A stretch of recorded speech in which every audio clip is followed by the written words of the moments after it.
Hello, welcome two part 2. तर last ब्लॉगमध्ये तुम्ही बघितलं होतं की मी आले होते वडगावला, कारण की होता पालखी सोहळा. सो आम्ही एवढे दमलो होतो नुसते चालूनच.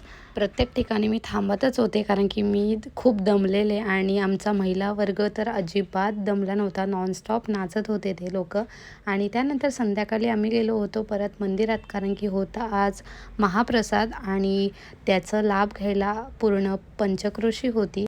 मी थांबले होते लाईनला, कारण की खूप लाईन होती जेवणाची. आणि त्यानंतर एकीकडे चालू होता महिलांचा हरिपाठ आणि आम्ही जेवून घेतलं आणि भेटला होता आम्हाला काका.